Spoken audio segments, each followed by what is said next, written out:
যেখানে অনুভূতি নেই সেখানে ভালোবাসা কিভাবে সম্ভব? পাশ ফিরে পদ্মকে আবার একবার দেখে নেয় মাহাত।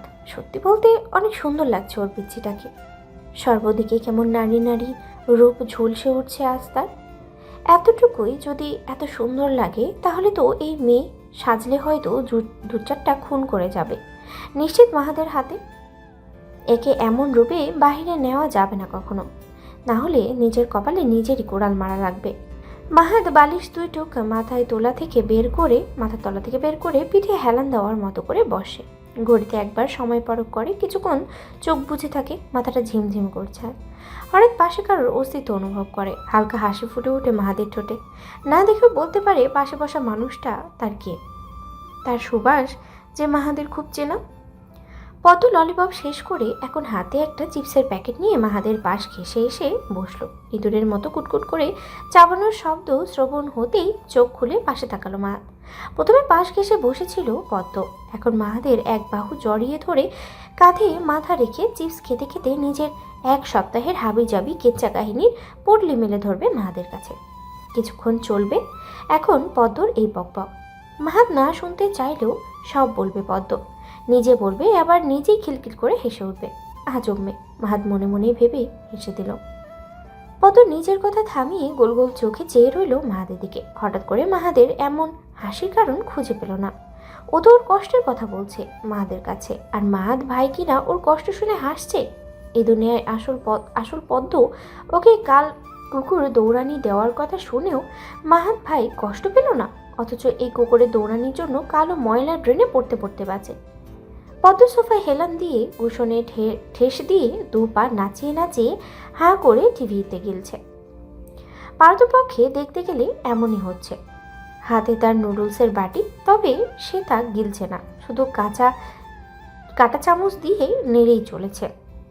শায়লা বেশ কয়েকবার এসে ধমকে গেছে নুডলস দ্রুত শেষ করার জন্য, কিন্তু পদ্ম মামির কথা কানে তোলার প্রয়োজন মনে করলো না। বরং ওর ধ্যান মন প্রাণ তো এখন কেবল দেয়ালে টাঙানো 55 ইঞ্চির বোবা বাক্সটির দিকে। টিভিতে একটা দারুণ রোমান্টিক মুভি চলছে। নায়কটা দেখতেও বেশ একদম হিরোরই মতো লোক। নায়িকা মোটামুটি চলে, তবে নায়কের পাশে একটু বেমানান লাগলো পদ্মর কাছে। তারা এখন খুব ঘনিষ্ঠ হয়ে একে অপরকে জড়িয়ে ধরে আছে। আর এতেই নায়িকার কি নিদারুণ লজ্জা।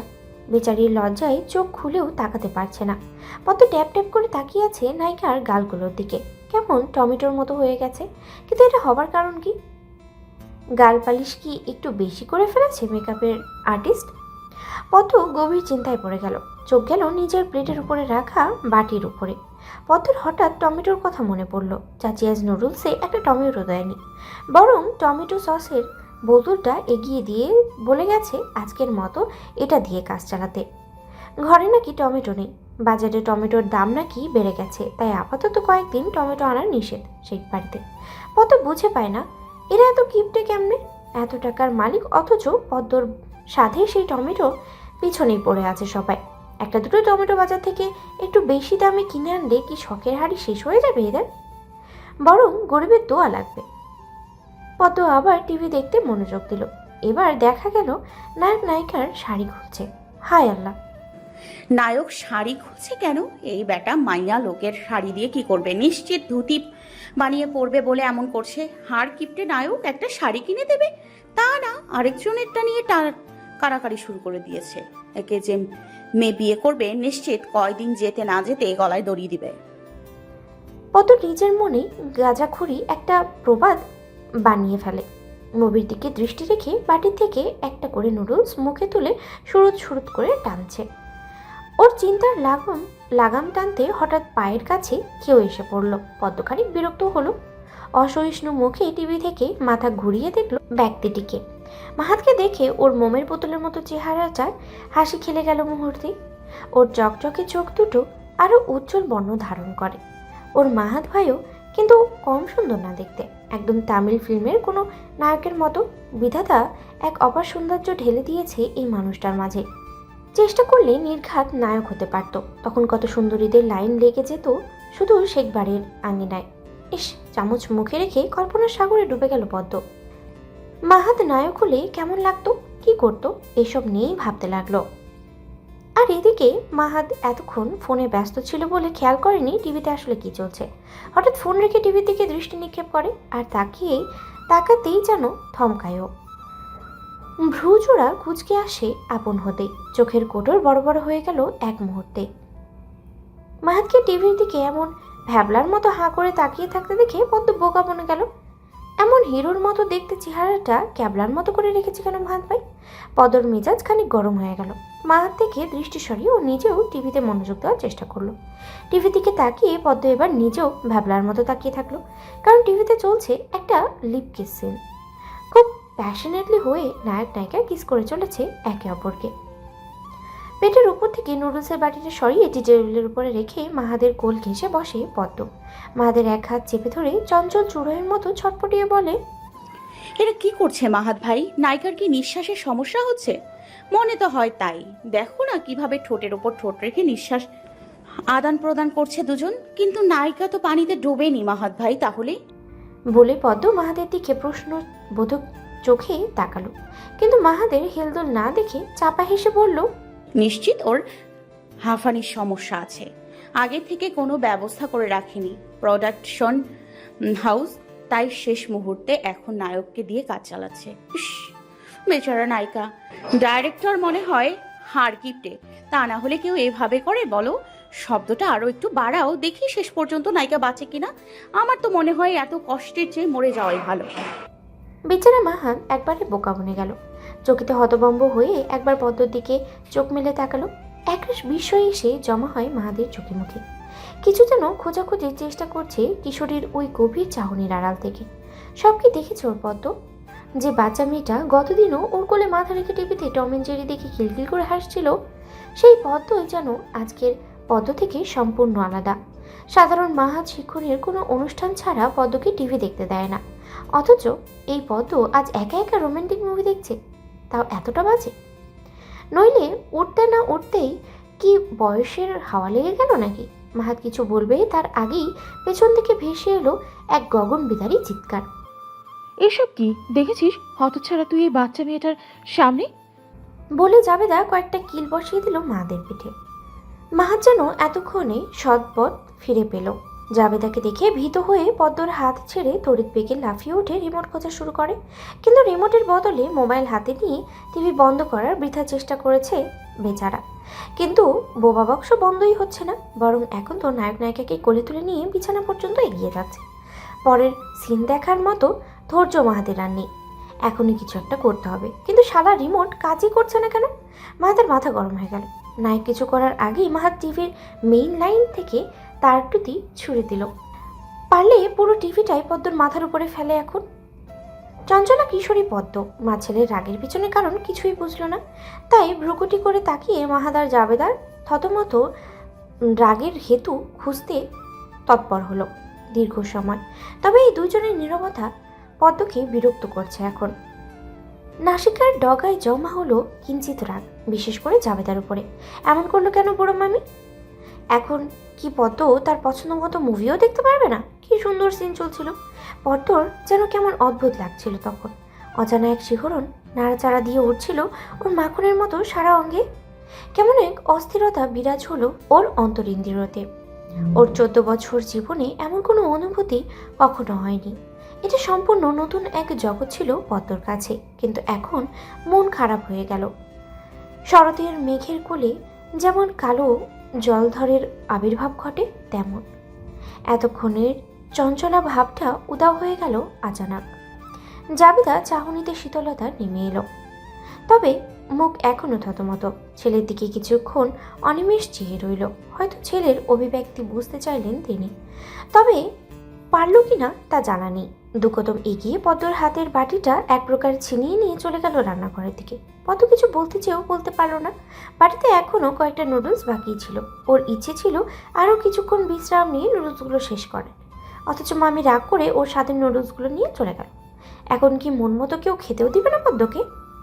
মাকে প্রস্থান হতে দেখেই সময় করে শ্বাস ফেলল মাহাত। কয়েক মুহূর্তের মধ্যে ওর গায়ে থাকা বাটন গ্রিন রঙের শার্টটা কেমন ঘেমে ভিজে গেছে। নিজেকে সামনে মাহাত রক্তাক্ত চোখে তাকালো। পরে পারে না পদ্মকে নিজের চোখের অগ্নি দিয়ে ভস্মীভূত করে ফেলে আজ। এই মেয়ের জন্য কতটা লজ্জা পেতে হলো আজ ওকে। মায়ের চোখে মাহাদি স্পষ্ট দেখেছে একগুচ্ছ প্রশ্নের ছাপ। সম্পর্কে সমীকরণ নিয়ে চিন্তা। কি চিন্তা অযাচিত ছিল না? এই চিন্তা ছিল সন্তানের ভালো রাখার প্রচেষ্টার চিন্তা। মাহাত বিচলিত হয়, না জানি মা আজ কী ভেবে নেবে ওর সম্পর্কে। মাহাত মাথায় হাত দিয়ে সোফায় বসে পড়ে। এই মেয়ে বড় হচ্ছে শুধু শরীরের বাহ্য রূপে, তবে বুদ্ধি তো এখনও হাঁটুতেই। একে নিয়ে আজকাল টিভি দেখাটাও মুশকিল মাহাদের জন্য। শুধু টিভি কেন, সব কিছু নিয়েই বিপজ্জনক। কয়েকদিন আগে মোবাইল গেমস খেলার সময় হঠাৎ ইমার্জেন্সি বিলের একটা অ্যাড আসে সামনে। মাহাত তখন দোকানের কিছু কাজ করতে ব্যস্ত ছিল বলে খেয়াল করেনি, কিন্তু হঠাৎই পদ্ম মাহাদের কাজ চেপে ধরে বলে ওঠে, মাহাত ভাই লিখে রাখো, তাড়াতাড়ি চলে যাবে তো। মাহাদের কর্ণকুহরে পৌঁছাতেই খানিকটা জোর কণ্ঠে জিজ্ঞেস করলো, কি লিখে রাখবো?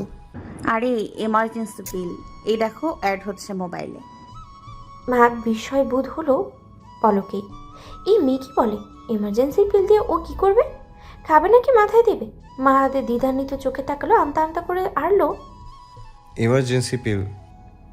মাহাতকে ভাবনায় বিভোর দেখে পদ্ম মাহাদের কাঁধ দুটো দু হাতে ঝাঁকিয়ে দিল, যেমন করে খাওয়ার আগে তরল ওষুধের শিশি ঝাঁকায়, ঠিক তেমন করে। মাহাত ভাই তাড়াতাড়ি লিখো, চলে যাবে তো। এত কি ভাবছো? হাদারাম পোকার লোক কোথাকার। সমস্যা কি তোর? এমন করছিস কেন? আরে লিখছো না কেন? তুমি না বললে দরকারি কিছু দেখলে মনে না থাকলে লিখে রাখতে? তাই তো বলছি, নামটা লিখে রাখো। আমি বড় মামাকে বলে দিব বাড়িতে এমন একটা পিল এনে রাখা দরকার।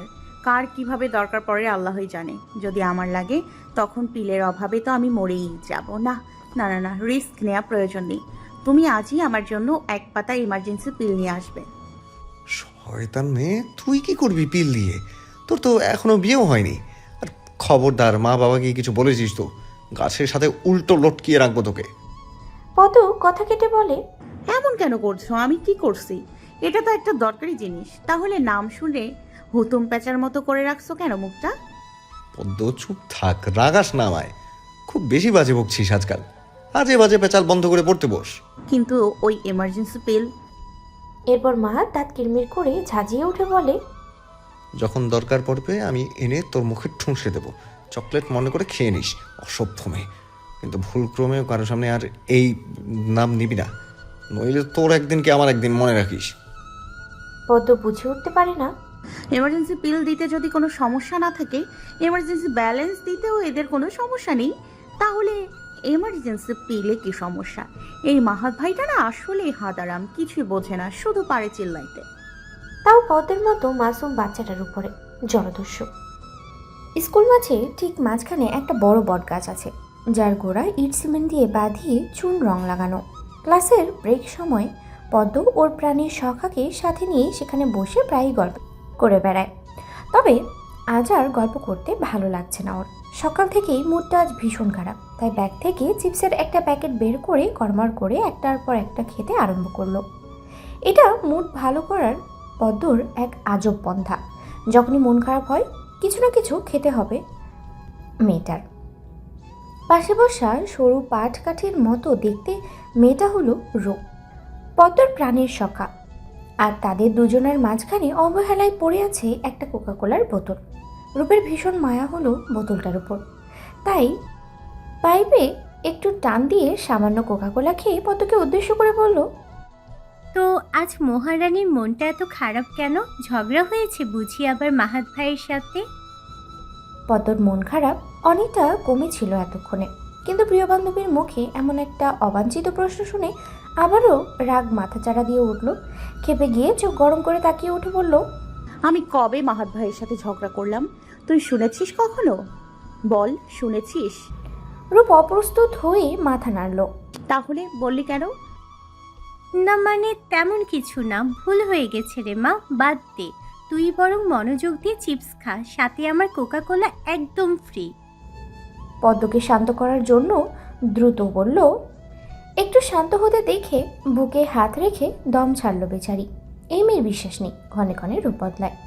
এই তো এতক্ষণ কি লক্ষ্মী বাচ্চার মতো চুপ করে বসেছিল। রূপের একটু মায়া হলো, তাই জিজ্ঞেস করেছিল, কিন্তু মুহূর্তেই এখন আবার অগ্নিবর্ষণ করছে। আজও রূপ কি ভুল বলেছে? সারাক্ষণ তো এই মেয়ে নিজেই মাহাত ভাইয়ের বিরুদ্ধে অভিযোগ করে বেড়ায়।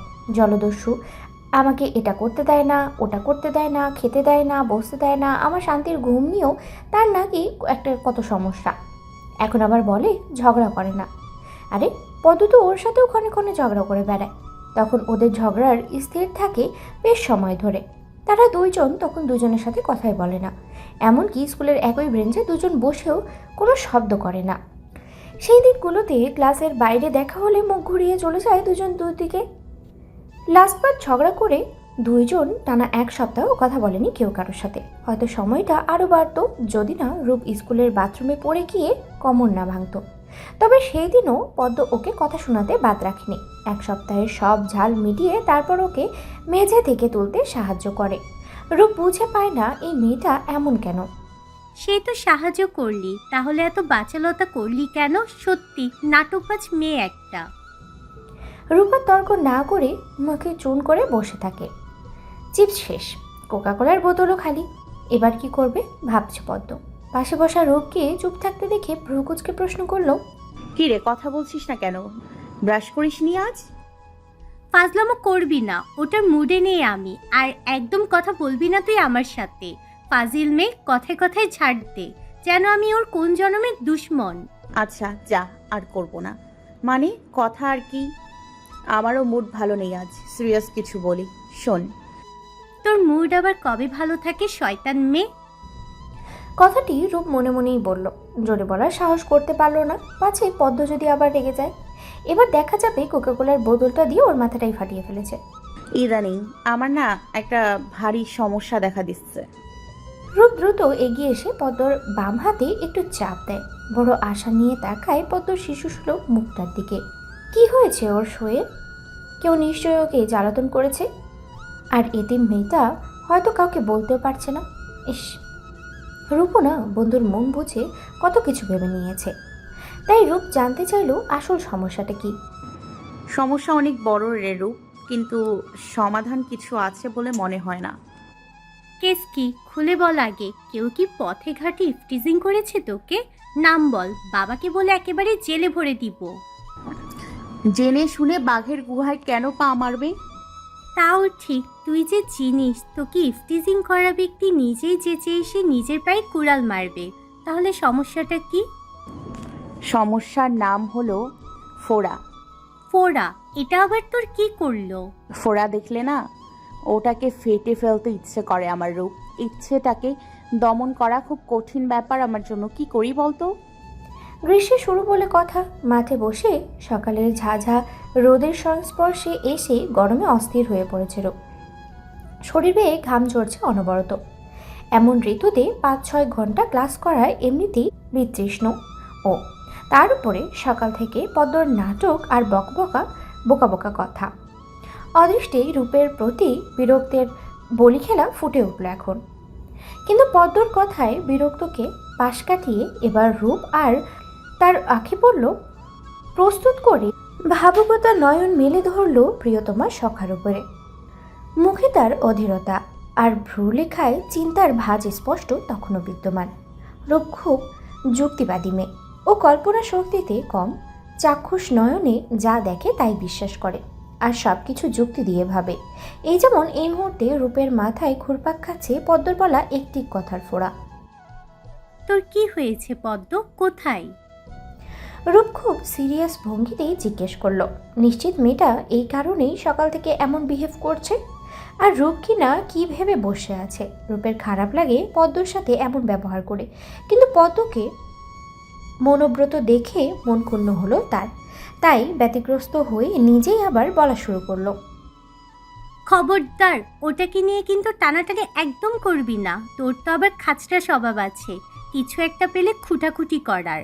তাই আগে থেকে সাবধান করে দিলাম, মনে রাখিস কিন্তু। পদ্ম একগাল হাসলো, যেন খুব মজার কিছু শুনলো। তবে রূপ এই হাসিতে অপ্রস্তুত হলো কিছুটা। পদ্ম হাসি বিস্তৃত রেখেই ঠোঁট গোছ করে বলল, কেন, কি হবে এতে? ফোড়া কি ডিম পারবে? তাহলে তো ভালো, ডিমগুলি পাড়া পড়শি সবার কাছে বিলিয়ে দিব। কেমন হবে বলতো? পদ্মর মুখে এমন কথা শুনে রূপ খুব বেশি অবাক হয় না, তবে মন খারাপ হলো ভীষণ ওর। এত ইম্পর্ট্যান্ট একটা বিষয়, অথচ পদ্ম একদম সিরিয়াসলি নিচ্ছে না। মেয়েটা সব কিছু মজা ভেবে উড়িয়ে দেয় কেমন। রূপ এই ধমকে উঠল। এটা একদম মজার বিষয় নয় পদ্ম।